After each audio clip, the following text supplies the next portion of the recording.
Hello, everyone, and thank you for joining the online public education summer summit. We have another superintendent here from Santa Fe ISD. Superintendent Bott will be presenting to us today, talking about how 21st century leadership is changing. And for those of you that are new to tuning in, we also have our podcast. We have the Educational Leadership Podcast, and we have discussions on that podcast for superintendents share their story and some of the challenges that they've overcame. And so occasionally we'll do a summit like this where it's more focused content on specific subjects. And that's what today's podcast is. So Superintendent Bott, thank you for joining us today. Great to be here. Thanks for having me. Absolutely. And so what I'm going to do now is I'm just going to hand this off to Superintendent Bott. He is going to share with us how the 21st century leadership is changing. All right. Well, again, just an honor to be here. I want to thank Gary and everyone just for the opportunity to be able to kind of give this presentation. This is something that a lot of leaders are talking about right now, especially in public education, because yes, 21st century leadership is changing. And I've been the superintendent here in Santa Fe for 3 years, but I've been an educator for almost 25 years now. And I think anybody in education will tell you that leadership now is very different than it was even 3 or 5 years ago, because the way we are hiring people, the way we are training people, the way we're interacting even with the public is night and day different than what it was just in recent years. And so I'm excited to just kind of get into this content and talk through this. And I normally do this type of presentation in an interactive format. So I know if there's questions or whatnot, that I'm used to kind of interacting with the public, but I want to get the information out there that I think is going to be really beneficial, especially for sitting principals or sitting superintendents, because we are seeing things kind of change and become so much different here in not just 21st century, but even post-pandemic educational settings. And so I wanted to start out by just reviewing a few general leadership topics, descriptors, traits. We have this top 10. This is a little over 10 years ago from a Forbes article, but I normally go through each one at a time. But that's when I'm interacting, with a question and answer type setting. But there are a list of 10 traits that the top quote unquote top 10 leaders typically will display or implement or utilize whenever they're leading people, students, teachers, principals, and organizations in order to make sure that we're empowering our people to be the most successful. And I'm not going to go through each one of them because you can read them and see investing in relationships, leading by example, communicating expectations. These are all things that we would expect leaders to do and have always expected leaders to do. And the relational component of how we connect with our community, but also just the stakeholders that are involved in education is only becoming that much more necessary because we live in this digital world where people will just say whatever they want or throw whatever out they want, and that relational connection, even though we still need it and still want it, we don't always recognize just how important and valuable that much more it's becoming. And so the traits that you're seeing on this list are almost reorganized now 10 years later, because we're having to work 10 times harder than we ever have to make people to feel safe to come and talk to us here at the school. They sometimes might just want to go out on social media and put out a comment as opposed to calling us. You've got listening and responding and making sure we're providing continuous feedback. You might think, if you were somebody who was born before, say, 1980 or 1990, that meant coming to a parent advisory group, when in reality it just means we just want them to feel like they can make a comment on our Facebook page or whatever your social media platform is. So the way leaders are having to look at communication is even changing in the 21st century. And so one of the things that I talk about even with our leaders is this quote from Henry Ford: anytime you're trying to be successful or do something new or different or better, it's kind of like that airplane taking off against the wind. There's going to be something blowing in your direction. And we know that leadership is not always easy, but if there's any leader out there listening to this thinking, oh, I've got it all figured out and I think I'm good and things are good right now, I hate to burst your bubble, but that probably means you're missing something, simply because there's always going to be some type of change or something new or different that you want to keep an eye out for, because our our culture is changing, our world is changing, and these are just some. I know this is largely Texas headlines. I know there's some Oklahoma folks out there that will listen to, but look at the world we're living in right now. It is, I mean, just night and day different than it was even a year or two ago. We've had, a hurricane in Texas. We've had funding questions and issues of what's being supported and what's not. Look at the presidential candidate assassination. You got a president stepping down. There's no shortage of headlines, and it's wild, but it's reality. There is no other time in public education where we have to really step up as leaders, and not just because our country needs it and our kids need it, but because it is different. It is changing dramatically, and I'm going to work to try and play this video as a lead in to the changing of topics. And so, Gary, for some reason you can't hear this, let me know, but this is kind of this generational video that shows a little bit of a preview and step into what we're looking at as changing leadership in public education. So I'm going to give this a shot.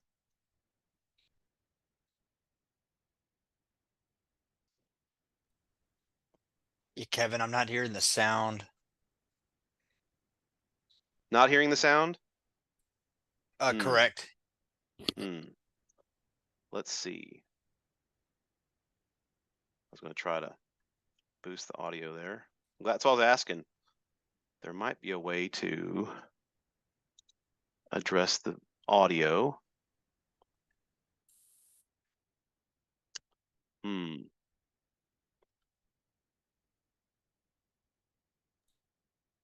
Maybe if you click on the arrow next to your microphone down there, you might be able to select one that. Apps are accessing the microphone. If I can't play it, that's okay. And if like I said, if I can't, that's all right. I'm looking at the sound, but I don't want to spend too much time on that. Yeah. I can skip the video. That's not a big deal. But I essentially what this video is it's showing what would be traditionally termed as a baby boomer talking to someone who is a millennial, and you're watching these two people talk, and they're speaking completely different languages. And it's not that they don't want to get along or can't get along or shouldn't get along. It's that they're coming from two completely different places. And that's one of the things that we're going to kind of talk about in a little bit more detail today. So I'll skip that video since the sound was not working. And the bottom line is we know that things are different. We know that our world is changing. And so what do we need to do to understand that changing dynamic and leadership? And so when you're an educator, that starts by understanding the workforce and what it means to engage employees. And in the past, we would engage employees very differently than we do now because their perception is different. And so this Gallup poll shows that even just a year ago, you were looking at 33% of employees who were saying that they were highly engaged in their jobs. And that's kind of this shockingly low number for those of us that, what might be considered Generation X or were born, sometime probably in that 1977 to 1983 or earlier range. That doesn't sound like a very high number. And so far in 2024, it's actually gotten lower, which is only continuing to be that much more shocking and concerning. And so, in order for us to really lead in a 21st century environment, we have to find a way to engage our employees and understand what our workforce is. And so, in order for us to understand it, we have to kind of talk about it a little bit. And what we may have thought employee engagement looked like 5 or 10 years ago, it looks very different now. We have to make sure that our employees, especially teachers, we're getting that enthusiasm and passion and fulfillment for the work and that sense of ownership and responsibility. Teachers are going to have long years. They're going to have difficult times where they feel burned out or there's too much work. That's the nature of being a teacher. But when they go home, do they feel supported by the principal, supported by the school district, supported by the school board? Do they have enough resources to do the job? There's always going to be stressors, but is that engagement there? And the signs of that are really pretty simple in the sense of, do you feel like they are paying attention to the details of the work? Are they being a part of family nights? Are they being a part of athletic events? Are they wanting to be engaged in the job, even though it may be something that they're not paid to do? Those are the things that you look for in employee engagement, and ultimately, that's what makes people stay. If your district turnover is 25, 35% every year on the year or going up and up and up, that's something you have to look at and get with your leaders and say, okay, what is it that's causing people to just leave? Is it culture? Is it money? Is it the pay? What's going on that's making our people not stay? Because ultimately, if employees are engaged, they're going to stay and they want to be a part of something. And so we want to try to find ways to identify that, and we always encourage surveys. We always encourage superintendent advisory groups and principal advisory groups where they're meeting with teachers and parents. But as far as engaging employees, our workforce and generation is starting to look a little different. We have to make sure that we are making people feel valued in a different way. And so I want to talk about that a little bit before we get into just the different generations. But at the end of the day, it's still 100% a leadership issue. So even though I'm talking about the changing dynamics of what leadership looks like and how we're going to engage employees, whether people are staying or going, and whether we're developing a culture of people wanting to engage and be a part of our school district or not, it's still a leadership issue. It's easy to sometimes fall back into that mentality of, well, you know what, people are always going to leave. Well, there's always going to be people unhappy. That's true, but how many? If you've got 100 employees and two or three leave, well, that's going to happen. But if you've got 100 employees and 40 of them leave every year, then there's a systemic issue that ultimately is something leaders have to analyze and address. And I'm not going to get into the details of all the elements of employee engagement. That's something anybody could go back and look at through the presentation. But we do want to talk about what it is that we need to do to address low employee engagement. And in order to do that, we have to understand what the workforce looks like. And so I've put this visual up in this PowerPoint to show who is in our workforce, and you can tell that for the first time in the past 5, 10, 20 years, we are now seeing what we call Generation Y, which is the millennial generation, is now outnumbering the Generation X population in the workforce. And that's not something people really talk about. And there's kind of this, I have children and family members and nieces and nephews. I'm technically Generation X, and I have family members that are Generation Y. I have children that are Generation Z. I have parents and grandparents who are actually baby boomers. And so the perspective that we look at of what an employee should be doing is totally different and night and day. And sometimes it's in that the video that I couldn't show earlier actually shows that sometimes it's even judgmental. And I'm sure we hear the jokes where Generation X is making fun of millennials, or millennials are making fun of Generation X. That is those are very common. You can Google that and look up videos on the internet, and you will see dozens of articles and videos and GIFs and memes about how generations are making fun of each other. And it's fun to watch, and that's great and all, but we have to actually talk about how we work together and bridge those gaps, because if we don't, we're not going to be a successful workforce, and we're not going to engage our employees when we see that low employee engagement. So who's in the workforce, you can kind of see that percentage. And typically, if you're in that 1980 to 1990 range, you did have a cell phone at some point, before you were 20 years old. If you're born after 1990, you pretty much only really knew smartphones. And Generation Z and the I generation, they don't know a world without cell phones. And that's kind of how we look at that from a technology perspective. And what are we going to do to bridge that gap is critical to us understanding what people in those different generations want and how people in those different generations view leadership. And so this is a slide from Santa Fe ISD that just shows generally the engagement that people have on social media across the board when it comes to your school district. This is a small, we've got about 10,000 followers. We're not a huge school district, we have about 10,000 followers, and we are averaging, probably 140 to 150 minutes a day globally of people getting involved in social media, checking social media, posting, reposting, reading. It's not tweet, it's X now, but engaged in some form of social media interaction. That's over 2 hours a day on average. Now, I'm sure that depending on your generation, some people it's going to be an hour, some people it's going to be 3 hours or 4 hours. But as a whole, we can't ignore the fact that we live in this age of social media. And if we don't recognize that it's there and recognize what it's doing to impact our leadership, how are we supposed to lead in the 21st century? We still have to understand it. And I've talked to sometimes the veteran superintendents say, oh, I'm not on Facebook or I'm not on social media. And they're not realizing that's actually detrimental to their leadership. And I know that's a risky thing to say, but it is reality. And even those leaders that aren't on Facebook or aren't on Instagram, they're still talking to somebody who is on Facebook or on, like, even though they don't want to get on it themselves, they are finding ways to find out what's on it. And so it's kind of that, why would you do that? You have to still find ways to engage with it. And in order to really understand the different generations, we're going to talk about how each one of the generations that we showed earlier in this slide actually views leadership. And that's kind of what I'm going to jump into. And I'm going to start with Generation X because the majority of leaders, I'm not talking about the employee workforce, I'm talking about the majority of leaders right now in public education fall into the Generation X category. It's, I think, around, I don't have a slide for it, but it's somewhere around 60+% of leaders.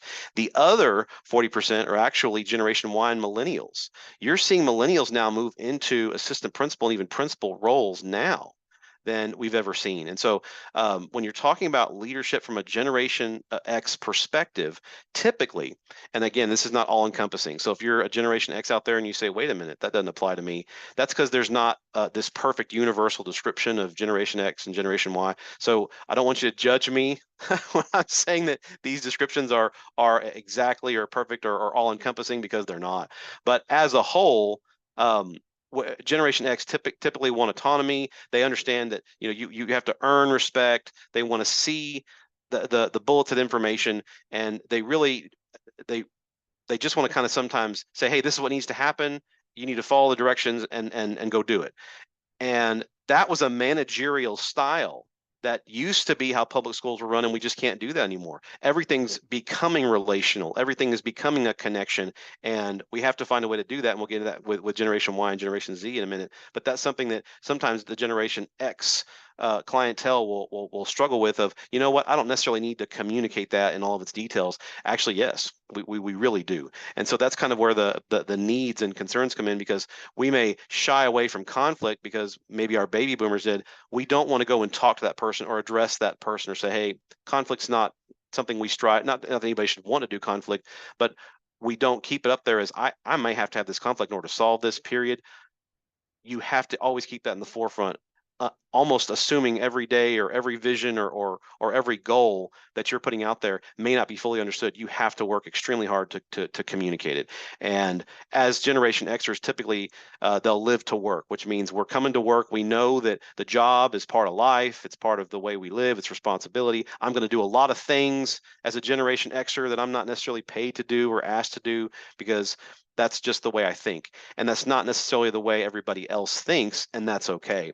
And so bridging that gap between Generation X and Generation Y, typically your millennials, I'm just going to describe them having, like I said, kids and nieces and nephews and family. And we have done panels here in Santa Fe ISD with millennials and Generation Y educators and some of our leaders to say, what do you want? What do you need? How do you view things? And I would strongly encourage every school district leader to sit down with people who are from the Generation Y or millennials and talk and listen and respond, because this is a generation that has so much to bring, so much to offer, and such a desire to have an impact and be successful. But that doesn't, but one of the things that they'll tell you is that they don't always feel like necessarily Generation X will be listening or will want to listen or hear them. And that's something I hear from folks in the Generation Y, actually more often than you would think, is I just want to be heard. I want to be a part of this. I want to be able to make decisions. And so one of the things that we say about our Generation Y is that they're very well educated. Generation Y individuals are going to learn everything they can about things because they want to be connected to the larger issue, and they want to be able to understand what's happening in their organization. They want to be a part of it. They want to know where their career path is going so that they can promote not just the organization's success, but their own success. And I had several conversations with first and second year teachers just last year. First and second year teachers of, yeah, I'd really like to become a principal or an assistant principal. How would I do that? That's not a question I would have asked until I was probably teaching for 4 or 5 years. But these teachers who were Generation Y wanted to know that first year. And there's nothing wrong with that. It's just different. And so I would explain to them what the process would be and how to get involved in other things, and how to a secondary teacher to maybe go sit in on an elementary advisory group and learn about different things. And that was fascinating because they wanted to be a part of it. And I was happy to have them be a part of it. But they want to know where their career path is going. They want to make sure that that work-life blend is reasonable and successful. Are eager to learn, eager to grow, eager to be a part of things. But they're going to want more face-to-face communication. It is going to be important to I say praise millennials, but also more so give them clear feedback about what you want and what they need to do to improve, because that to me is one of the best leadership traits you can bring in general across all generations, is making a connection with your employee and communicating with them. But the millennial generation as a whole wants and has that desire to be a part of the overarching organization. It's that connection that sometimes the Generation X may not reach out to make. Reach out and make those connections. There are certain teachers and classrooms in the school district that I actually try to make sure I make it to almost every week, just because I want to hear what they have to say. I want to hear what it is that's working in their classroom and what it is that's not. And they're just like, thank you for stopping by. Thank you for listening. They just want to be heard. And I'll go back to a principal, and the principal will circle back and say, oh, I didn't realize we communicated that, or I didn't realize you needed that. Because if we don't listen and connect and build relationships with between different generations and make it a point to intentionally strive to build relationships between generations, we won't be able to lead. You can't lead somebody who speaks a completely different language over a period of 5 years. Eventually, they're going to leave and go work for somebody who speaks their language. That's just reality. So we have to make sure we understand the different generations before we can actually bring leadership traits that are going to be successful with them. And then Generation Z, you're starting to see some of the Generation Z. This is probably your 26, 27-year-old and younger enter into the workforce, and that sense of understanding of leadership and entrepreneurship is only increasing further. They want that inclusion. They really want to make sure that work life balance is in place so that they can be that much more successful.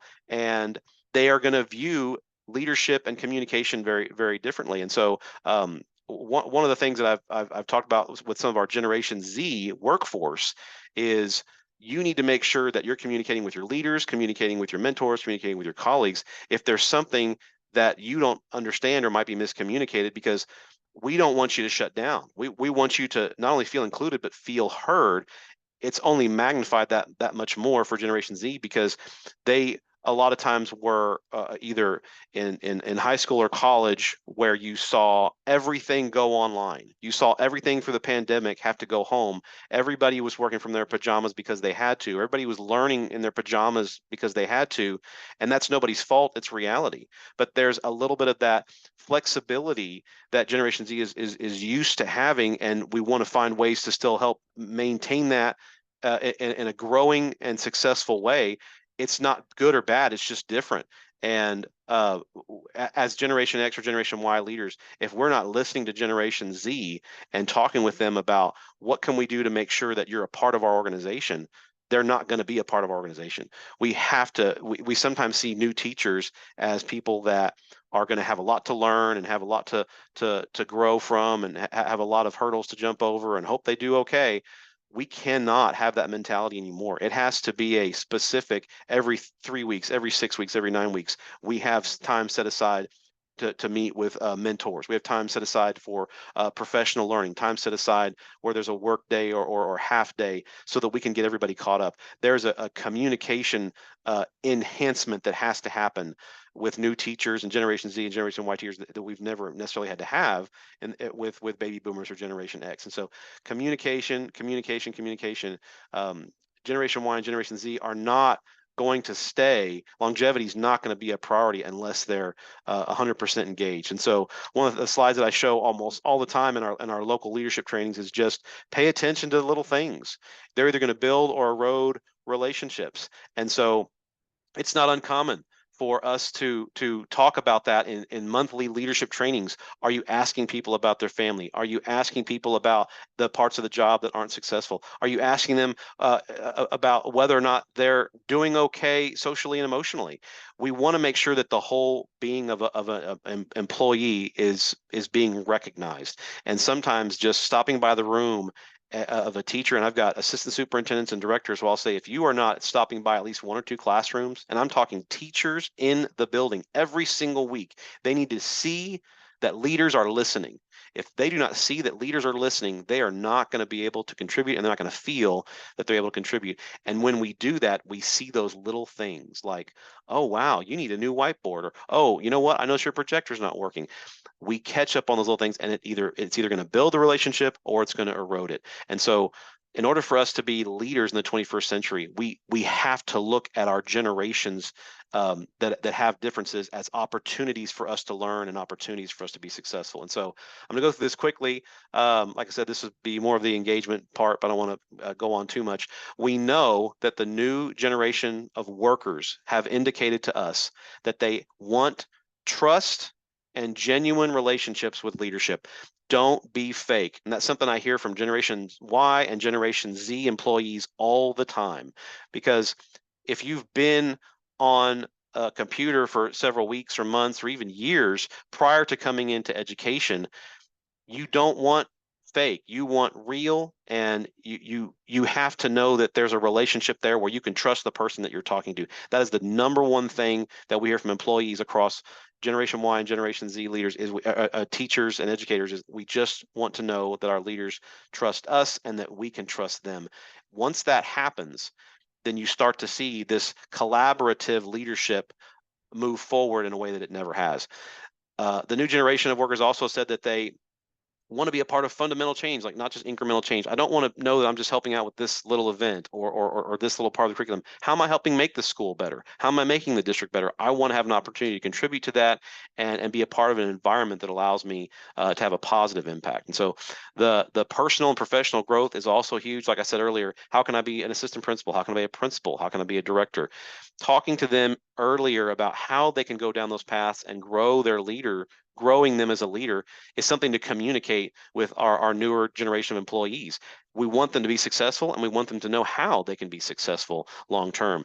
And even if they decide they want to be a teacher for 10, 15, or 20 years, there are ways to grow and advance and still be in a leadership role as a teacher. Those are just things we need to talk about.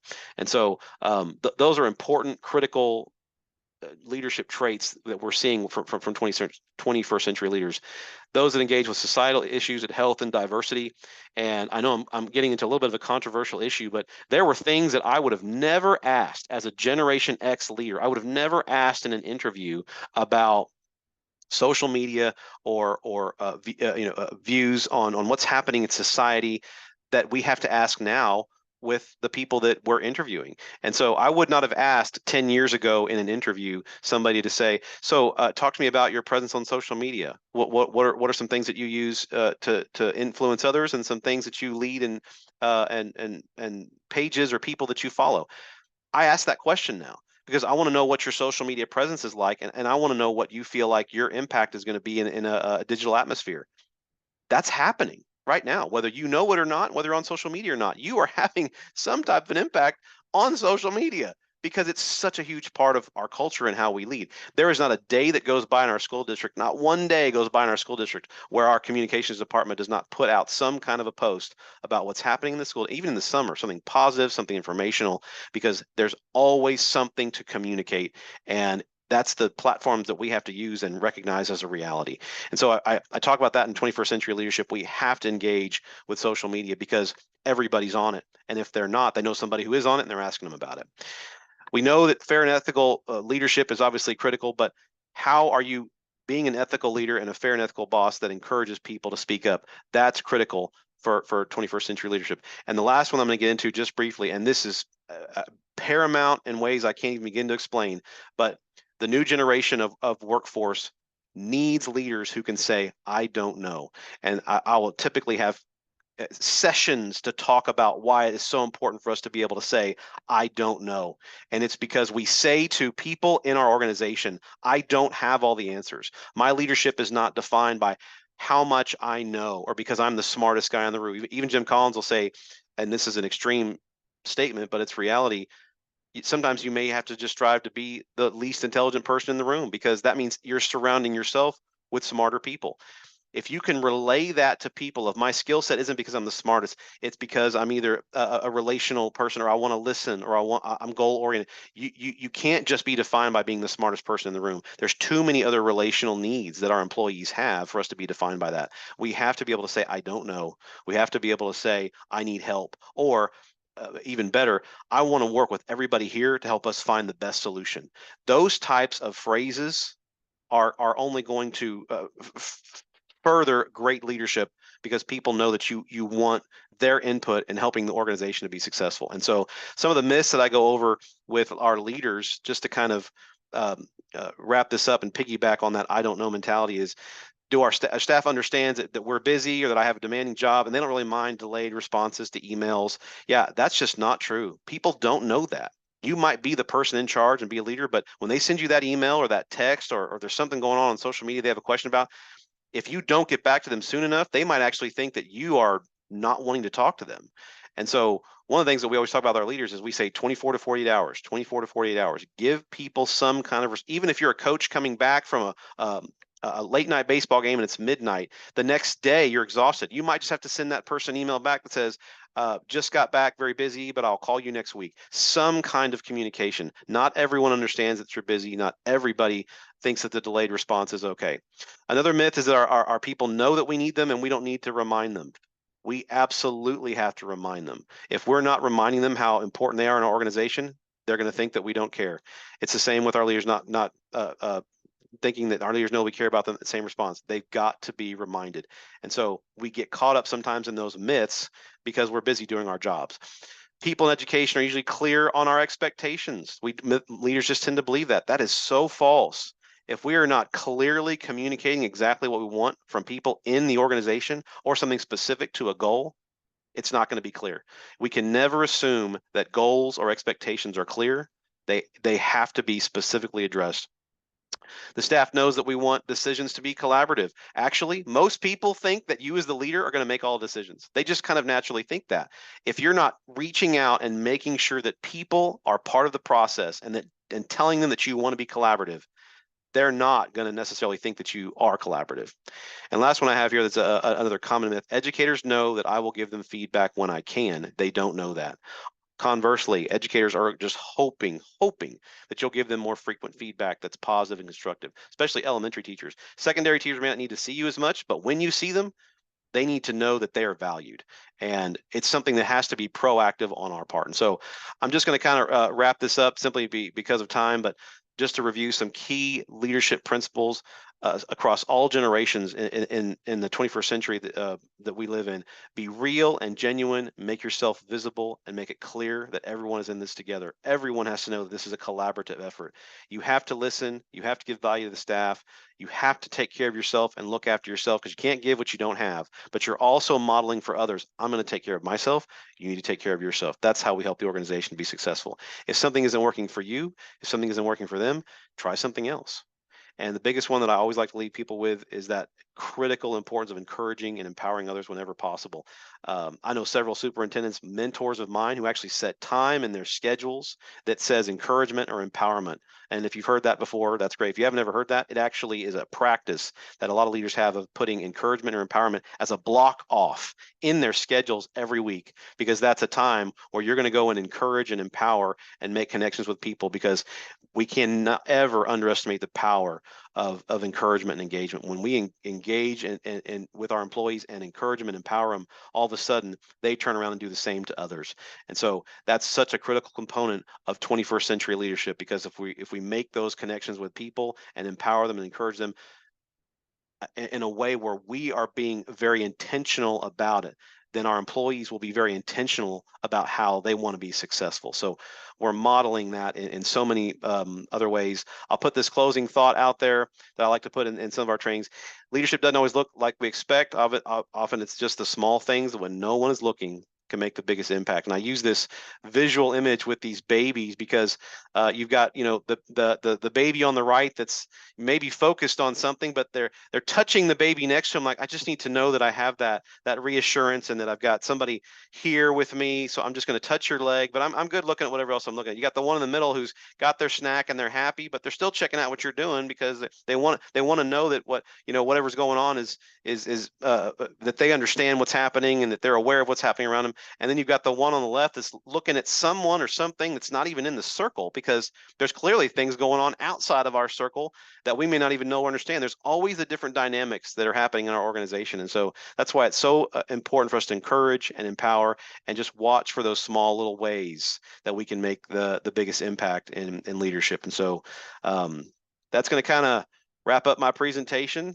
And like I said, this is accessible for anybody that wants to view it, but we just want to make sure we're bridging that gap in our organizations between generations, so that we recognize how we can better connect with people who are seeing the world differently, who grew up differently, who have a different understanding of what's important, so that we can also start to reevaluate our leadership in a ways that's going to improve ourselves.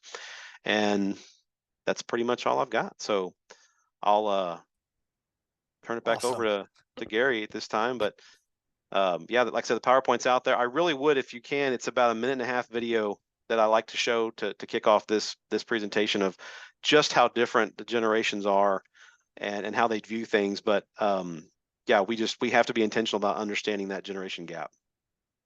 Love it. Yeah, this has been amazing. So it's a master class on leadership, right? It's just you covered a lot here. And so for those that have been tuning in, what's the best way for them to get in touch with you if they have questions? Email, phone call, and I always encourage people. I follow several school districts that are not my own. I follow them on social media because it's always great to see what other school districts are doing and what other people are doing. There's this running joke that educators, we beg and we steal and then we share among thieves, because we're all here to just help kids. And you can always find ways to grow and improve. But I would encourage you to follow me or follow Santa Fe ISD on social media, because we want to make sure that we're helping other people grow and improve themselves and helping other districts grow and improve themselves the same way we want to grow and improve. And your district has a podcast, right? So where people can listen in there and get additional content also.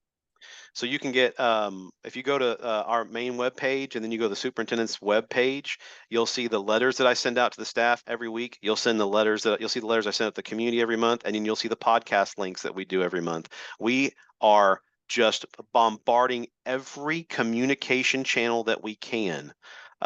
We also have community roundtables every 3 months. We have parent advisory groups every month, but I don't always go to that. It may be an assistant soup that goes. We have parent advisory groups. We have teacher advisory groups.